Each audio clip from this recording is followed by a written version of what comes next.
आणि आता यानंतरची बातमी आहे गोंदियामधली आणि न्यूज 18 लोकमतच्या इम्पॅक्टची। जिल्हा परिषदेच्या बांधकाम विभागामध्ये झालेल्या घोटाळ्याची मृत व्यक्तीच्या नावाने टेंडर मंजूर करून बोगस स्वाक्षऱ्या करून तब्बल 72 लाखांचं बिल काढण्यात आल्याचा धक्कादायक प्रकार उघडकीला आलेला होता।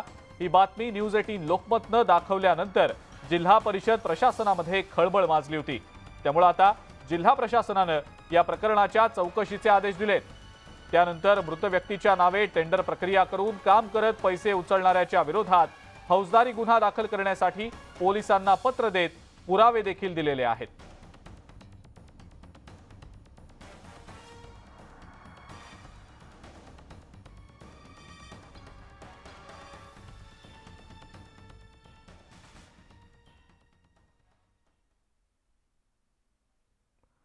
गडचिरोलीतल्या सुरजागड लोह खनिज खाण विस्ताराला मोठा विरोध होतोय। या खाणी विस्ताराच्या विरोधात उच्च न्यायालयाच्या नागपूर खंडपीठात जनहित याचिका दाखल करण्यात आली आहे। या याचिकेवर 1 मार्चला सुनावणी होण्याची शक्यता आहे। रायपूरमधील पर्यावरण कार्यकर्ते समरजीत चॅटर्जी यांनी ही याचिका दाखल केली आहे।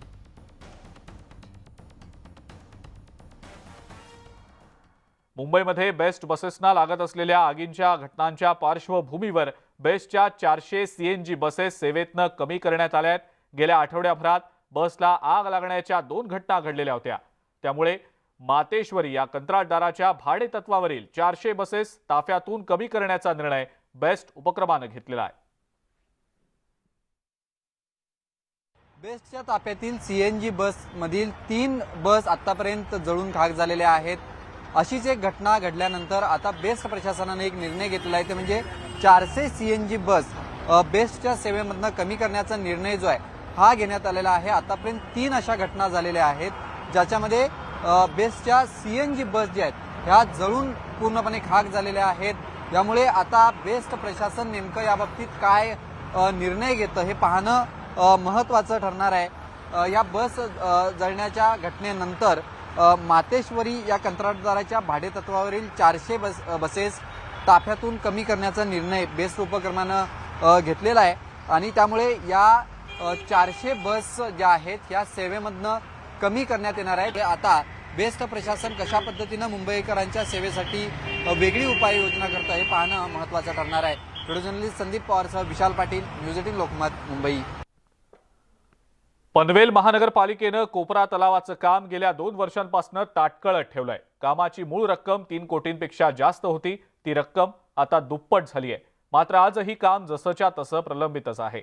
पालिका प्रशासन आणि कंत्राटदार याकडे लक्ष देत नाहीयेत। अनेक वेळेला तक्रार करून सुद्धा कंत्राटदार गंभीर नसल्याचंच दिसतंय।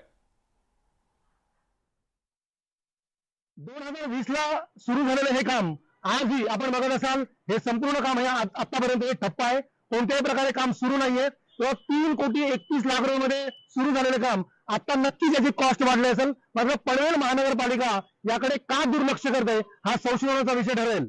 ज्या पद्धतीने सिडकोने आता काही गोष्टी या पनवेल महानगरपालिकेने हँडओव्हर केलेल्या आहेत, त्यामुळे अजूनही प्रक्रिया जी आहे ही प्रलंबित आहे का? त्यामुळे पनवेल महानगरपालिका आणि सिडकोच्या या दोघांच्या भांडणामध्ये नाहक हा इथला रहिवासी हा करदाता बली पडतोय का असंही म्हणावं लागेल। प्रमोद पाटील, न्यूज 18 लोकमत, पनवेल। आज 5 वर्ष झाली 6 वर्ष झाली तरी पालिका इकडे बघायला तयार नाही। त्यांचं सिडकोचा जे वाद होता तो आता नोव्हेंबरला मिटलाय। नोव्हेंबर पासून सिडको आता टॅक्स घेणार नाही, पण तोपर्यंत लोकांनी आता बाकीचं पेंडिंग राहिलेला टॅक्स दिलेला नसल्यामुळे परिस्थिती अशी आहे की पालिका पण लक्ष देणार नाही।